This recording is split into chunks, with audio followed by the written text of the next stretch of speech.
고백하심으로 새벽 기도회를 시작하겠습니다. 전능하사 천지를 만드신 하나님 아버지를 내가 믿사오며 그 외아들 우리 주 예수 그리스도를 믿사오니 이는 성령으로 잉태하사 동정녀 마리아에게 나시고 본디오 빌라도에게 고난을 받으사 십자가에 못 박혀 죽으시고 장사한 지 4일 만에 죽은 자 가운데서 다시 살아나시며 저리로서 산자와 죽은 자를 심판하러 오시리라. 성령을 믿사오며 거룩한 공회와 성도가 서로 교통하는 것과 지는 것과 몸이 다시 사는 것과 영원히 사는 것을 믿사옵나이다. 아멘.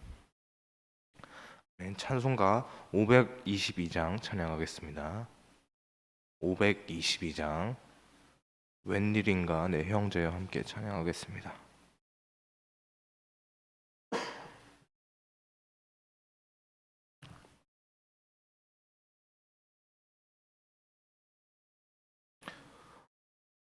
웬일인가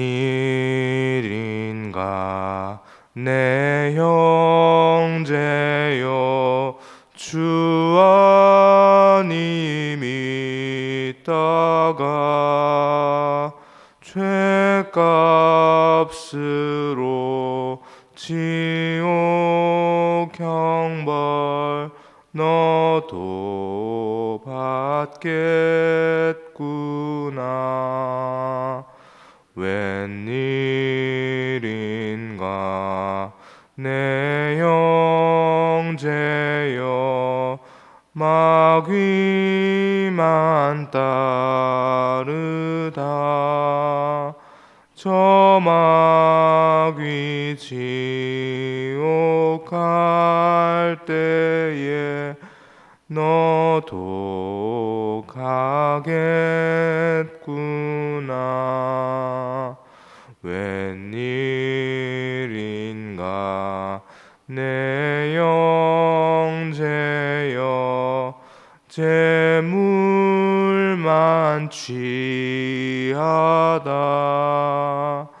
세상 물질 불탈 때에 너도 타겠구나. 웬일인가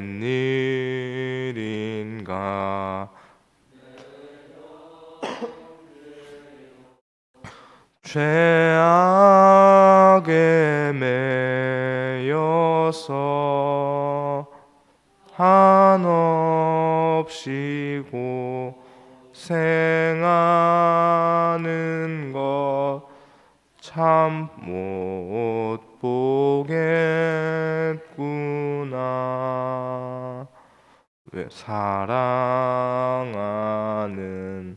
내 동포여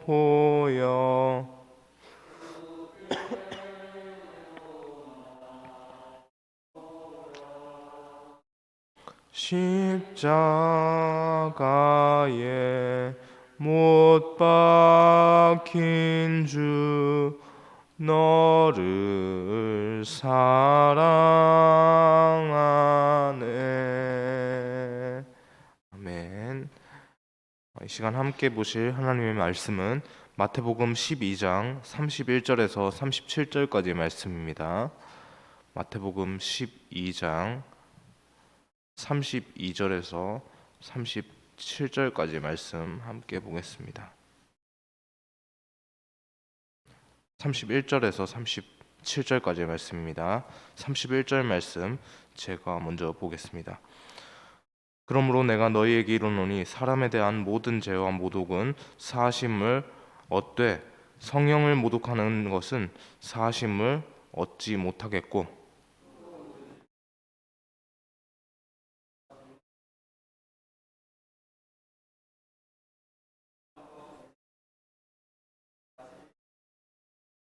나무도 좋고 열매도 좋다 하든지 나무도 좋지 않고 열매도 좋지 않다 하든지 알아. 그 열매로 나무를 아느니라.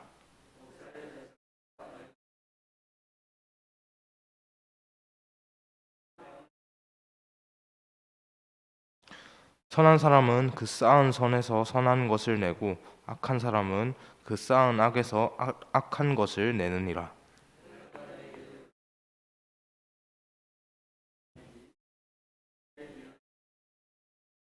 함께 보겠습니다.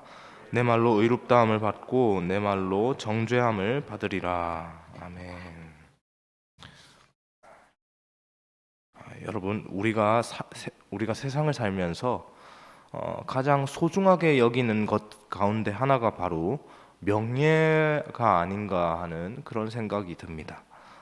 요즘 같은 불경기에는 소위 명퇴라고 불리는 그런 명예퇴직이 직장에서 그렇게 회자되기도 하는데요.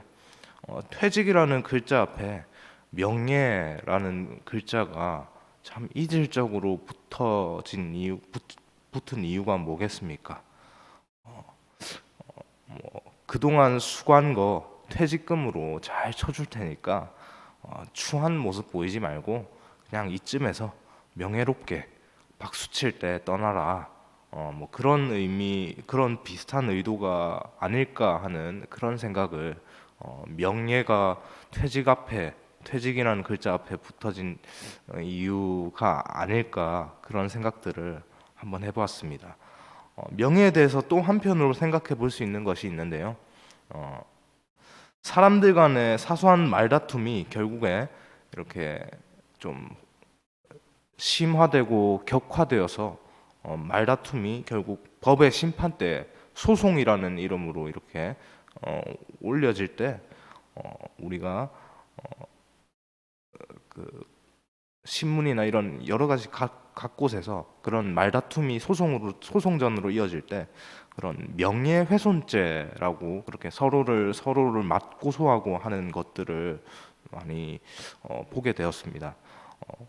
그렇게 우리는 자신의 명예를 지키기 위해서 우리가 속한 공동체의 명예 그리고 혹은 내 자신의 명예를 지키기 위해서 그렇게 살아갑니다. 명예에 대해서 생각해 보다가 이렇게 명예훼손죄라는 얘기에 도달을 했는데요. 오늘자 매일 성경에 보니까 명예훼손과는 또 다른 훼손죄가 등장하고 있죠. 그것의 이름은 무엇입니까? 바로 성령을 모독하는 성령회방죄라는 것이죠. 예수님께서는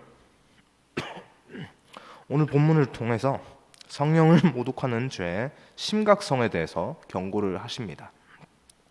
본문을 따라가며 예수님의 말씀을 한번 살펴보도록 하겠습니다. 먼저 본문 31절, 32절 말씀입니다. 31절, 32절 함께 읽겠습니다. 그러므로 내가 너희에게 이르노니 사람에 대한 모든 죄와 모독은 사하심을 얻되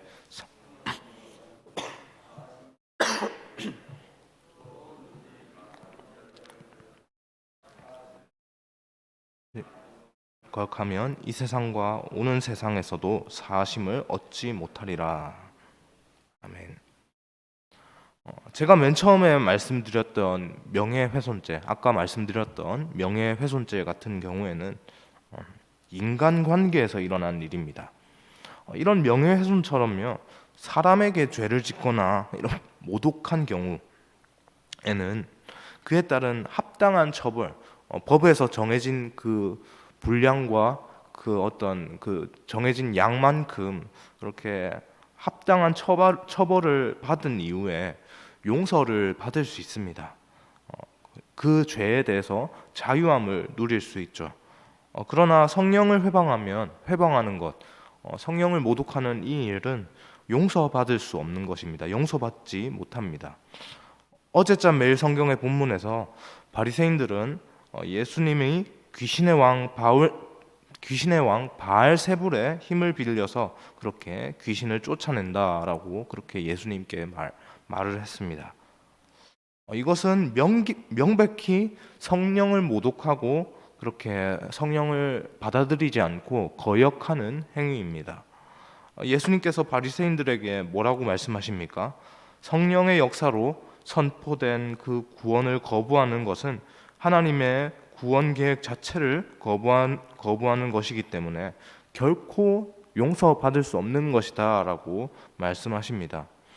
예수님은 심지어 사람의 몸을 입고 오신 자신을 거역하는 것은 나중에 나를 거역하는 것은 나중에 너희가 용서받을 수 있지만 성령님의 역사하심에 대해서 회방을 놓거나 거역하는 행위는 결코 용서받을 수 없다라고 말씀하십니다.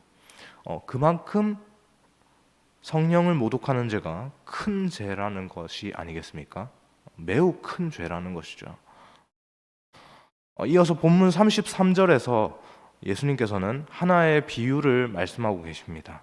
이 비유의 의미는 무엇이겠습니까?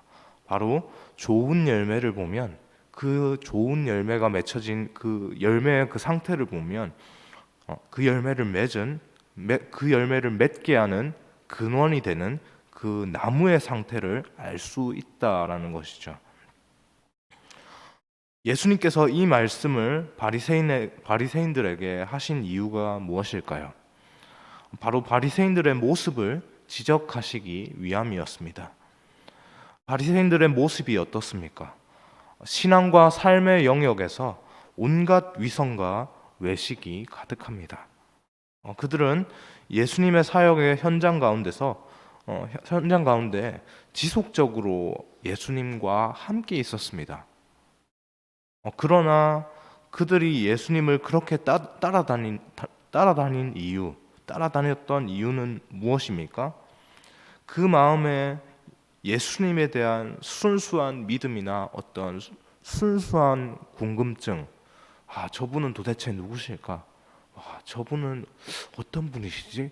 라고 하는 그런 신앙적인 순수함보다는 어떻게 해서든 예수님과 논쟁해서 이겨보려고 했고요.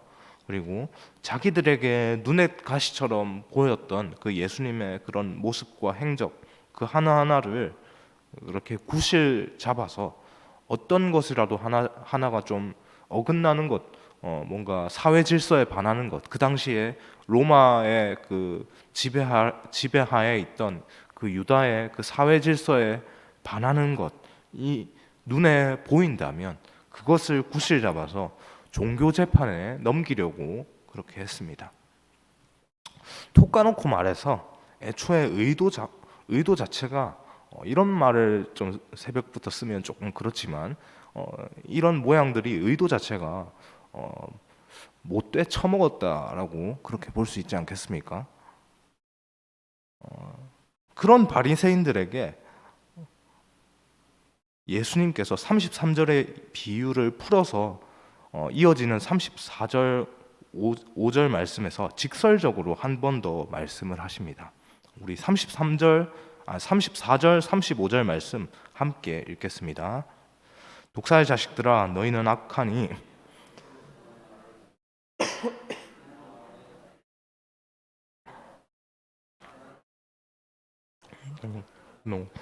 악한 사람은 그 악한 악에서 악한 것을 내느니라. 이 말씀을 보면 참 속담 하나가 떠오릅니다. 콩 심은 데 콩 나고 파 심은 데 팥 난다. 예. 우리가 오늘 이 말씀을 바라보면서 우리가 생각해 보아야 할 것은 우리의 마음 상태는 과연 어떠한가를 한번 돌아봤으면 좋겠습니다. 우리는 삶에서 혹여나 내 삶 속에서 나도 모르게 성령님의 역사하심을 또 약간 의문을 품고 혹은 내 삶에서 과연 얼마만큼 하나님께서 일하시고 역사하시는가에 대해서 이렇게 회의적으로 생각할 때가 있지는 않은지 한번 돌아보길 원합니다. 그래서 우리의 신앙을 점검해보고 하나님, 내가 하나님을 믿는 자로서 어떠한 경우에도 하나님 성령을 회방하는 죄 그리고 성령님의 역사하심을 살아계신 성령님께서 우리 삶 가운데서 함께 하시고 역사하신다는 것을 그렇게 나도 모르게 부지중에 모독하는 죄를 범하지 않도록 도와주십시오 라고 그렇게 기도해야 될 줄 믿습니다. 말씀을 정리하겠습니다. 바리새인들이 예수님께 범했던 행위는요, 명백한 성령 모독죄였습니다. 바리새인이 공격한 대상은 예수님이었지 성령님이 아니었습니다. 그럼에도 이것이 성령 모독죄가 되는 이유는요, 성령의 능력으로 명백하게 예수님을 통해서 나타났던 그 능력을, 하나님의 표적을 부인하는 말과 행동, 그 말과 행동이 그들 가운데 있었기 때문입니다. 성령 모독죄는 하나님께서 심판하시는 그날에 어떠한 것으로도 도무지 사함을 받지 못할 수준의 그 신성 모독에 해당됩니다. 십계명에 보면 또 그 부분이 나와 있지 않습니까? 하나님의 이름을 망령되이 일컫지 마라 라고 동일하게 나와 있습니다.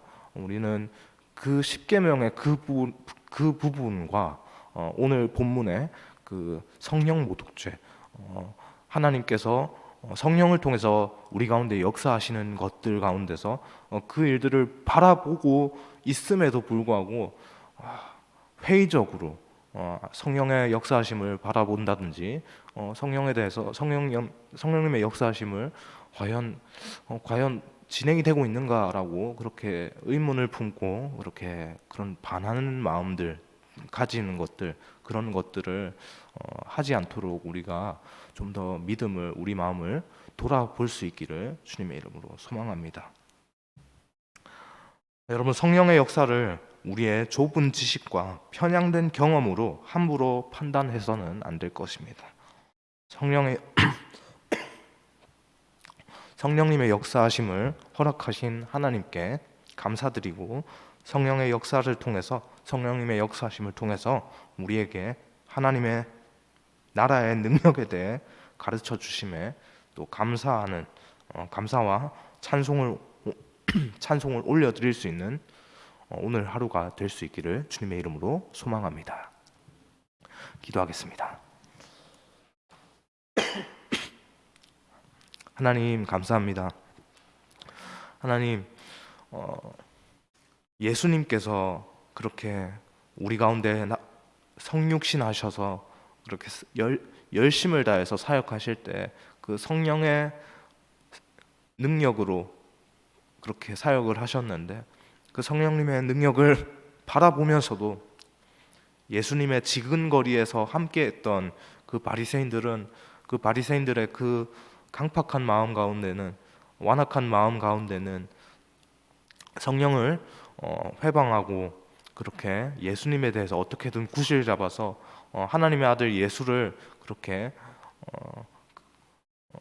곤경에 빠뜨릴 그런 것들만 궁리했던 그런 모습들을 바라봅니다. 하나님, 그러한 완악한 모습 가운데서 하나님, 우리의 모습은 어떤지 또 한번 되돌아보는 시간이 있게 하여 주옵소서. 우리의 삶 속에서 하나님의 역사하심을 제한하지 않도록 하여 주시고, 내 입으로 하나님께서 정말 살아계시긴 한 거냐라고 하는 그러한 하나님의 신성에 대한 모독하는 죄들이 혹여나 부지 중에 나도 모르게 범해지지 않도록 하나님, 우리의 입술을 우리가 조심하여 그렇게 사용할 수 있도록 하나님 인도하여 주옵소서. 우리의 모든 삶 가운데서 하나님의 영광이 드러나게 하여 주시고, 하나님, 우리를 통해서 또 하나님의 성령의 역사하심을 나타내실 하나님을 또 기대함으로, 아버지, 그렇게 어떠한 모양으로 성령님의 역사하심이 나타날지 모르는 가운데 있지만 하나님, 그럼에도 불구하고 성령님께서 역사하심으로 우리와 함께하고 계신다는 것을 믿음으로 살아갈 수 있는 이 한날이 되게 하여 주옵소서. 하나님, 감사합니다. 살아계신 예수님의 이름으로 기도합니다. 아멘.